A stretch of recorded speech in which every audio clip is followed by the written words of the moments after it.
Governor Francis Nwifuru of Ebonyi State has made headlines after suspending 87 senior government officials for failing to show up at an important state function, a move that is said to be aimed at reinforcing discipline and commitment to public office in his state.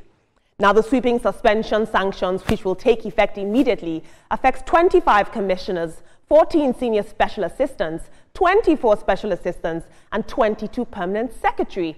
And all those affected are barred from signing official documents during this suspension period. And commissioners were ordered to hand over to their respective permanent secretaries, although ironically, some of those secretaries were also among the suspended. And my question is this proverbial cracking of the whip a commendable leadership style that promotes public accountability? Was it too stern a punishment? Either way, it does send a strong message to political appointees across the country. Now, under Nigerian law, he does have the right to discipline his political aides, but it must respect Section 36, subsection 1 of the Nigerian Constitution, which grants these people the right to a fair hearing. Some people are saying that it doesn't follow due process and it lacks executive discretion. But let's take a look at social media. Is this an abuse of executive discretion?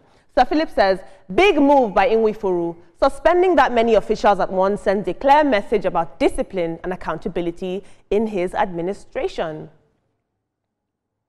And Unique Ben says, persons with low self-esteem don't do well with power. Authoritarianism becomes his approach to leadership. Authoritarianism means overcompensating for their internal feelings of inadequacy by exerting excessive control or adopting a rigid, inflexible leadership style. 87 is a big number. But the governor of Ebonyi State what they didn't publish about it is that maybe I'm sure he must have given a whole lot of warnings before taking this drastic measure. For the governor of Ebonyi State, look, it's a political event. They know how to handle themselves. Everybody who is appointed to be in politics, you know what you need to do. So do it. But Tim, I have to say, how can you ask me to hand over to my secretary, but my secretary is me and I've been suspended? That was an oversight. Well, they have directors of administration. Absolutely, there's protocol.